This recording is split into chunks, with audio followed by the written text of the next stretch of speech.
Try this again. I'd like to call today's Public Works meeting to order for Tuesday, March 11th. Can we have roll call, please? Roberts. Here. Sechrist. Pettigrew. Here. Ham. Lehman. Here. A quorum is present. May we have an adoption, please, for the agenda?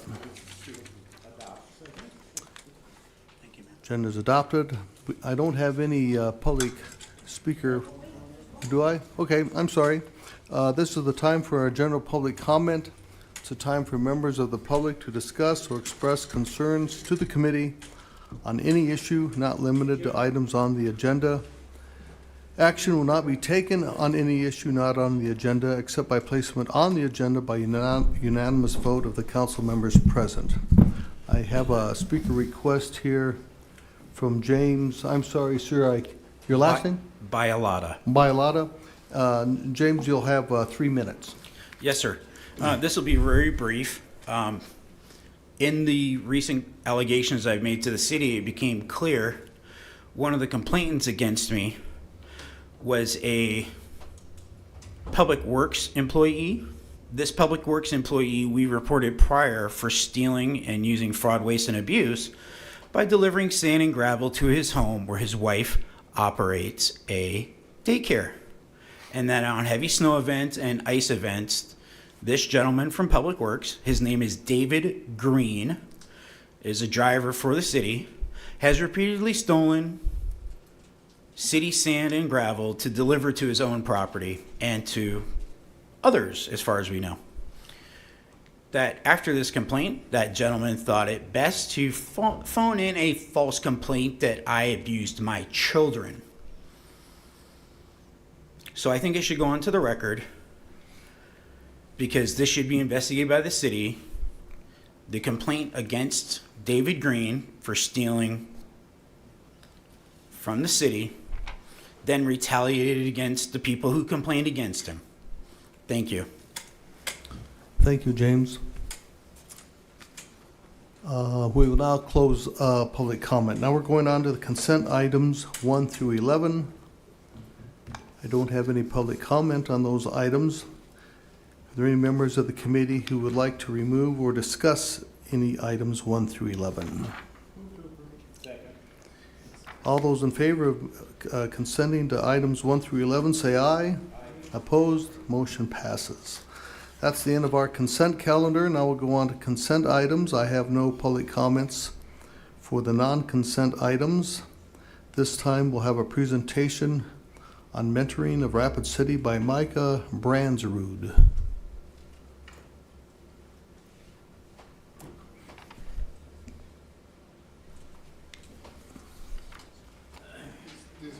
Okay, cool.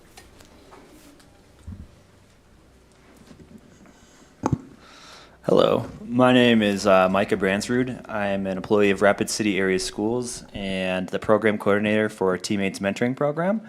And I'd like to also have Nick Van Dyne introduce himself.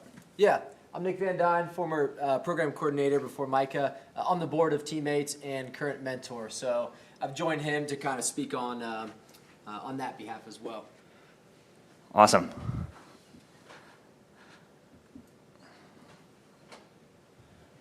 All right, so we are a mentoring program here that's based in Rapid City Area Schools. There's a couple other chapters around the state here, but if you're familiar with us, I'm just going to kind of talk about what we do as an organization and how you can get involved if you're interested today. So our program history, if you're a Nebraska Huskers fan, Tom Osborne, head coach of the Huskers in the 90s, formed this with his football team. Basically the idea of just having adult mentors come into the school to hang out with kids and positively impact them to hopefully get through high school and be successful beyond that. This is a look at Rapid City Area Schools for what we have currently. I think this is outdated by a week or two, but we have about 83 matches here today. Those are the schools that we're currently in at the moment. So we have about like 13, possibly 14 schools here that we're currently in. And so at each of those schools, that means we have a currently actively meeting match. Here's our mission, like I said earlier, is just to positively impact the world by inspiring students to reach the full potential through mentoring. And we'll talk a little bit about what that is here in a second and how our program kind of differs maybe from some other mentoring programs. So the impact of meeting with a student for about 30 minutes a week is what our volunteers do, is just showing up, and by being there, a variety of different things happen. Their attendance increases, their grades increase, and then also just the well-being of the student increases overall. And the mentors get the benefit of going and hanging out and, you know, playing Uno for a half hour during their week. So kind of a win-win situation there. But like I said earlier, our program is kind of spread throughout the Midwest here, with our local chapter being where we focus here in Rapid City area schools. We have about over 10,000 students across 192 chapters here in the Midwest. And we've served 49,000 students since becoming a program in 1991. And this is kind of that data to back up. So every year we track the data for the grades for our students, their attendance, and just overall disciplinary actions. So as you can see, it has a direct impact. As soon as they start meeting with their mentor, this is where we begin gathering that data and comparing it from our fall semesters to our spring semesters. We also give scholarships out to mentees who are involved in our program for at least a couple years. So in 2023, there was $6.5 million in scholarships given out to students. So not only is this just another way for a child to have someone in their corner and to directly support them, they also, once they get through high school, have the opportunity to pursue post-secondary options where our organization will offer scholarships just for being a part of the program. And so why teammates? So we are one-to-one. Your mentee is only matched with you. I have a mentee over at Horace Mann Elementary School. He's a third grader. Nick over here, he has a mentee that he's been meeting with since last year, right? Yeah, fourth grader at Wilson Elementary. Yeah. And so we go into schools through the school year only. During the summers, we have breaks because the students currently aren't in session during that time. So just meeting there and being there for that 30 to 60 minutes is all it takes to make that impact. But we do match you based upon interests. So if you're somebody who's really into like basketball or football, maybe you're really into playing cards and you just want to have that time. We try to match you based off of those interests. And you fill out a survey when you get started, and we do the same thing with the mentees to see what we can best kind of match you upon. So what is a mentor? Our mentor is just somebody who is there to have a half hour, 60 minutes to be a kind, caring adult. You don't have to be an expert. And that's the best part about the program, is it's just a mentee is reaching out saying they would like to meet with a mentor. And so then we find you. And if you fit that criteria there, that's all we're really looking for. And these are some of the organizations around town. So we're just looking through the support of, allowing our volunteers in the community to find time in maybe their local businesses, that little bit of time to come and just make a difference with the student. And so some of our biggest are listed up there. It is kind of fun. We get to go around different businesses like we are today and meet with potential volunteers and just kind of chat about our program. So what is a mentee? A mentee is a 3rd or 12th grader. They all have to say that they would like to be a part of the program. Most of them find out about the program through a friend or just seeing someone else in the school who gets to meet with this cool adult who gets to go play basketball sometime maybe after lunch. And with that, the students then have, some paperwork that gets sent home. The parents have to okay it, and then we go and double check with the mentee, like, are you still interested in this? You're game to go, and then we get started and match you as soon as we can.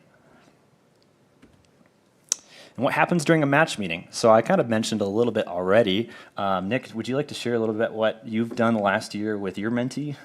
Yeah. So during the winter months, most recently we've gone out and played. Oh, sorry. Oh, I'm sorry. For those at home. So most recently we've gone out with the nice weather and played basketball and horse and gone out there and played some pig and stuff. But usually we start out and my mentee comes and he explains what he wants to do. So we've done everything from Uno to some building blocks to some word search puzzles. And also most recently we wrote a thank you note to nurses at Monument Health. So we engage in a variety of activities, but also pepper in active ways to make goals and some other activities that that he can benefit from and see the bigger purpose in. And my mentee really likes basketball, which I don't know a lot about, so I get to learn all about basketball for a half hour each week. And so what are our matches saying? Sometimes it's kind of good to see the data and kind of see directly what some of our mentees and mentors are saying. So if you were able to just kind of check out there, it's kind of exciting that 200 former mentees are now mentoring and teammates, just kind of showing the success of the program. So every spring we get feedback from not only the mentors but the mentees to make sure we're doing the best that we can.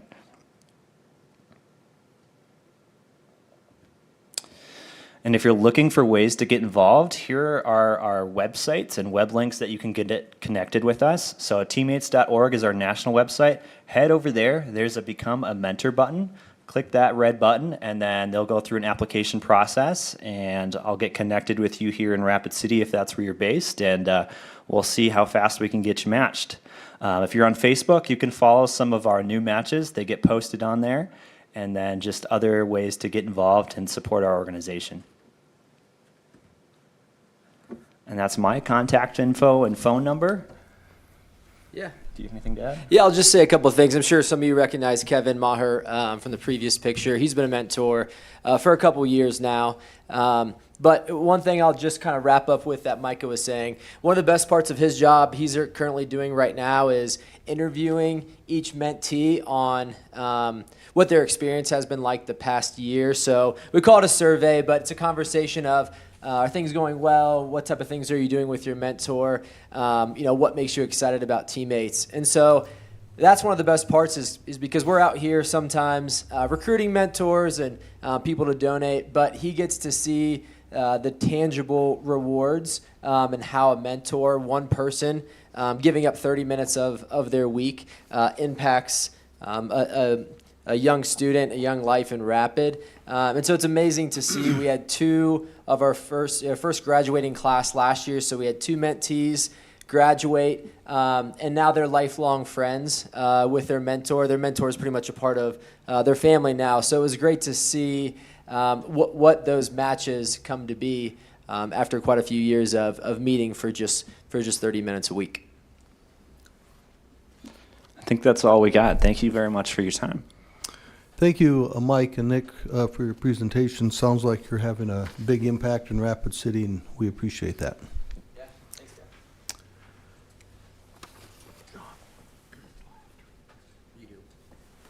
Now we'll move on to our non-consent item number 12.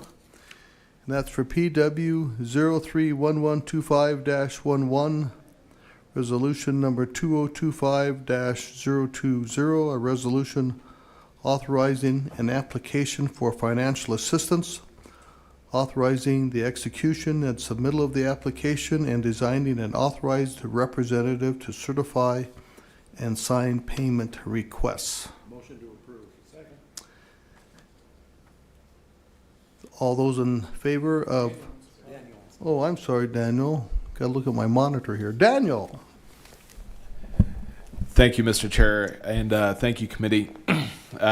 We don't need to go over this in large detail, but we are more than happy to. Our engineering team is excited for this project, and so if you do have any specific questions, they'd be more than happy to go into more detail. I do want to bring up, just so that you're aware, at the council meeting, we are required to hold a public hearing, and that's going to be earlier in the agenda than usual. That's just some of the requirements for the funding, so sorry to change things up on you. But that will be held first, and it's fairly formulaic. We'll have the Black Hills Council of Local Governments will give a presentation, and then we'll open it up for any input and also any questions that come in. But with that, I just want to alert the council that we're going to be asking for some direction from you in regards to the repayment of this. This is a loan program through the state. We've already included the repayment in the rates that the council has adopted. But I will be sending out an email to all the council to more fully explain this. But there's an opportunity that the council could not have the regular rates pay for this, instead have a surcharge pay for it. And what that would mean is instead of the surcharge is going to be very minimal, but we would reduce the rates by the same amount as the surcharge. The reason for that is then this loan would not count towards our constitutional debt limitation. Plus, if you recall, I think it was last year when the council adopted the water rates, there was a call by some of the community to have more surcharges versus have the repayments just rolled into the regular rate structure, with the concern being that in 30 years when the loan is paid off that the rates never go down by that same amount. And so this could be an opportunity for the council to potentially adhere to some of the concerns that the residents brought up. So all that being said, I'll have a more detailed email out to the council hopefully by Thursday or Friday to better explain this, but I do want you to be aware of it, that we will be asking for some direction from the council which way you want to proceed with that. Thank you, Daniel. Any other questions, comments from the committee members? May I have a motion, please, to approve item number 12? Okay. Motion approved. Meeting adjourned.